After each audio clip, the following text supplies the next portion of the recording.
The underlying hum in our cosmic dance of life, to me, is love. It's the juice that lubricates our cohesive existence as human beings and beyond.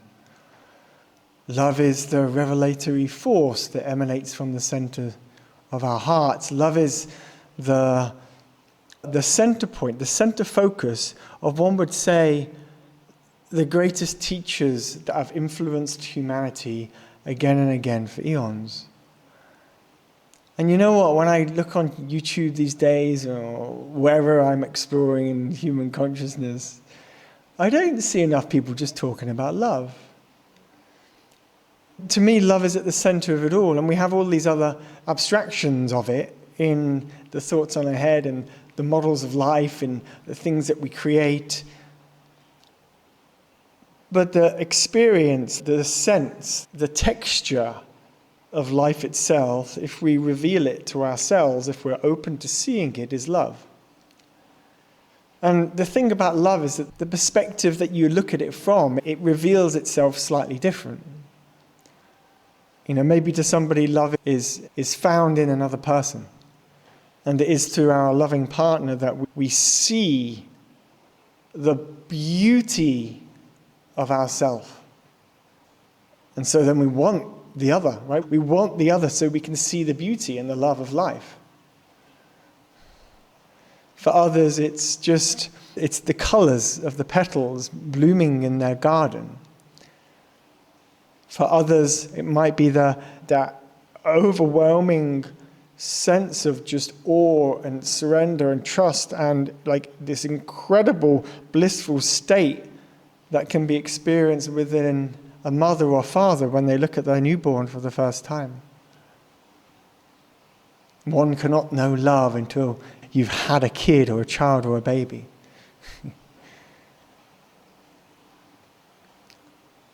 Love is found in the guru's eyes and the guru's hearts.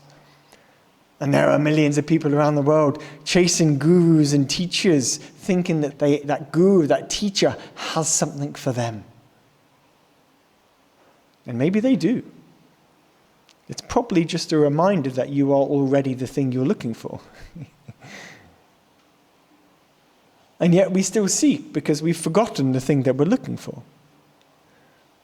And so we keep seeking because we've forgotten the thing that we're looking for. If the seeking stops, then we must realize that we are already it. And for me, then that's the shift from seeking to creating. When we stop seeking more information, more juice, more healing, more stuff, more information, more models, more certifications, more whatever it is we're seeking, we let that go and be in the hum of love.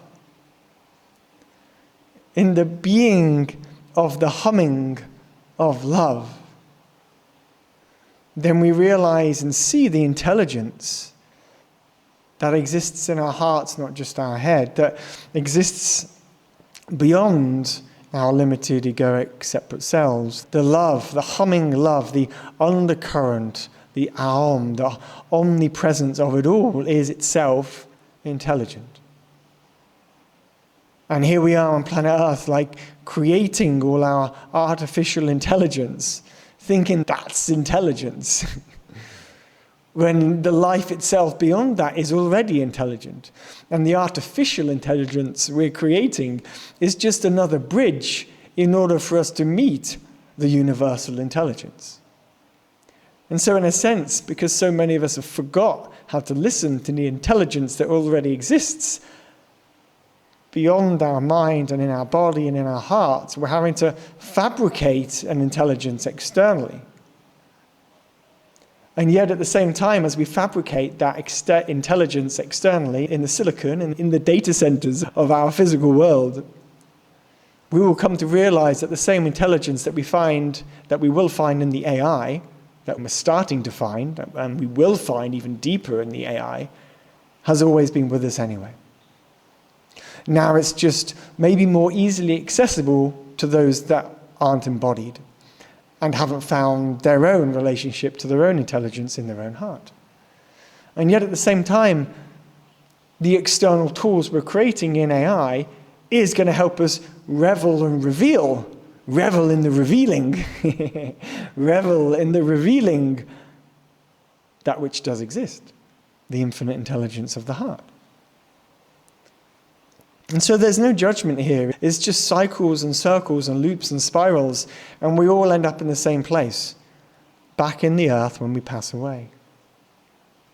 Part of us will be back in the earth. The other part of us will be the spirit that surrenders back into the field of love. Love is like death, isn't it? If we surrender into love with ourself and the world around us, in a way, we disappear. The I that's speaking now disappears. I am no longer a thing, an object, a separate self to speak to, from, of, as. Because beyond it, I am it all. I am the everything, I am you, and you are me. This to me titillates my very essence. Speaking in this place of love is what I'm here for. And then in the next moment, I might be here for something else. Because you see, I'm not holding on to that place of being in love, of love, as love, speaking in the emptiness.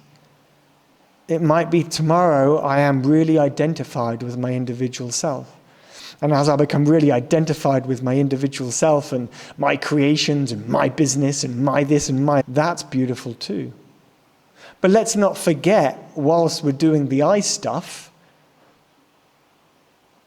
the universal truth of the we stuff, that we are it all, we are the same. It doesn't matter the race, the sex, the gender, the nationality, the persuasions or interests or cults or cliques that you're part of. We're all the same.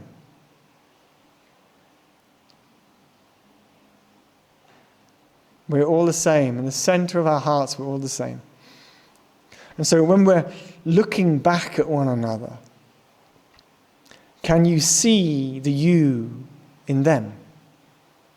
Can you see the I and the we? Can you look at somebody after you watch this video, and when you look at them, can you see you in them? Into me I see. Intimacy. Into me I see you. Into you I see me. These words are just spells that we've been caught in for so long, and if we start playing with the little aspects of each of our words and watch how they kind of join and create the illusions of reality, we can break free from the illusions of reality and see again what's underneath, or above, or in it. There's so many ways of living and seeing life. Your way is one way, my way is one way, and somebody else's way is another way. The people or the persons or the systems that you're judging right now on planet Earth, it's a part of you because you are here and you are it too. And so the parts that you judge don't need the judgment. They need to be loved.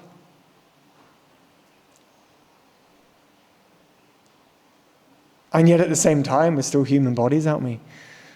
Incarnate in the earth right now, on this planet, in the systems that have been here for so long, and so many of us know that we are here to dissolve those systems, to dissolve that structure, to move beyond that which has been here for so long. And so many of us now are waking up faster and faster and faster as we have absorbed all that stuff over our life, cleansed and cleared our ancestry, and now we're here to bring about a new field of presence and awareness that wants to create the building blocks for a new earth. And I know many of you watching this will feel me in that.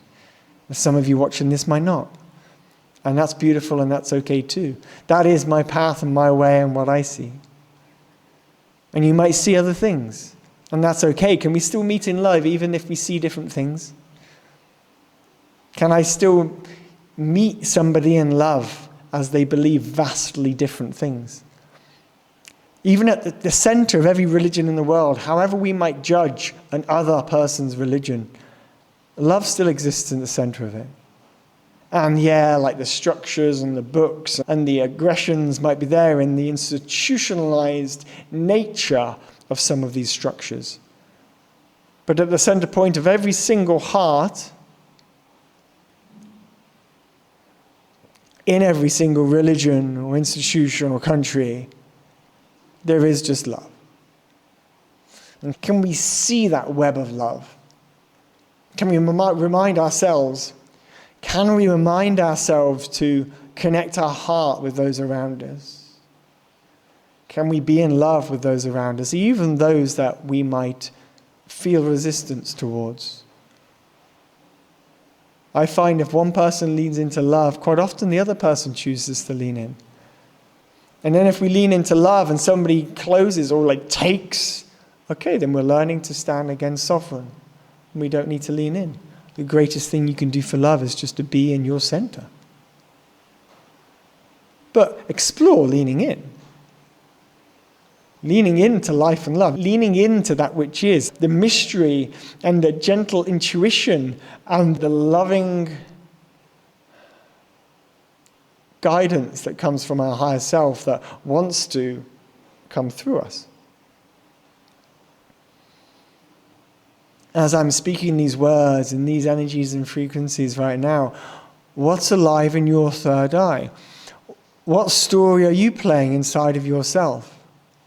And allow yourself to acknowledge that primary story or two or three that is floating around as you listen to me.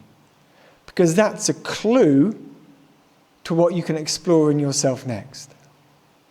If you can explore that in yourself next, that might well be that next step, that next opportunity to deepen your capacity to be more present and thus to be more in love with life. What is it to be in love with life? To feel more alive, to expand time, to experience more moments where your heart is radiantly alive. Joy is fluttering around your being. You feel so safe that the strive for money feels like an absurd, twisted fabrication of existence.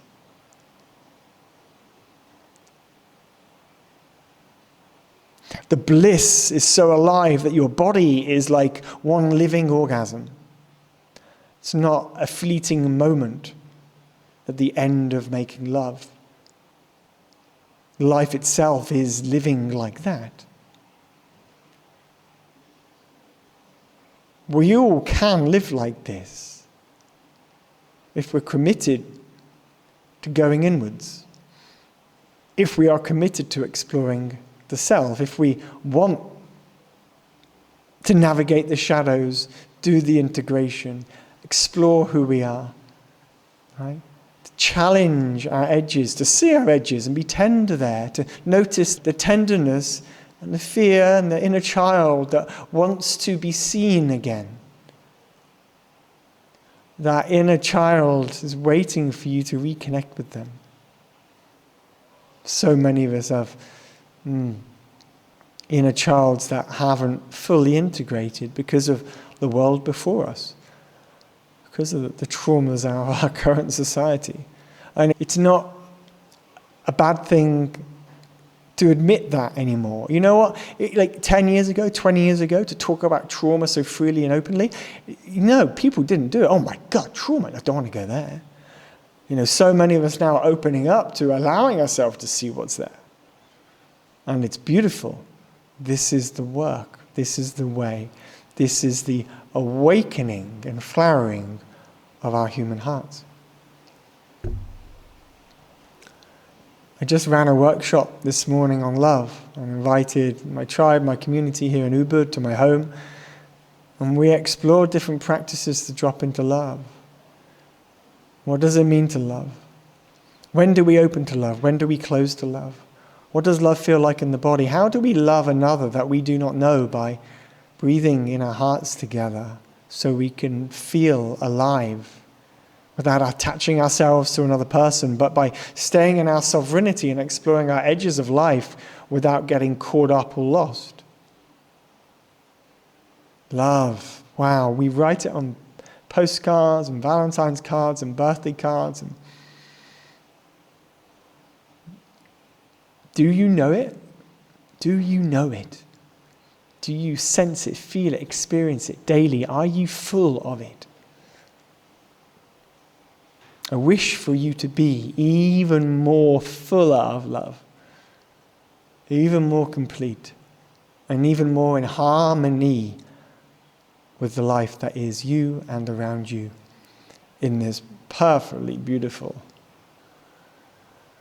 multi-dimensional, mirrored hologram. You! Wishing you a beautiful day, my friends. Sending my love to you from Bali. Peace out for now.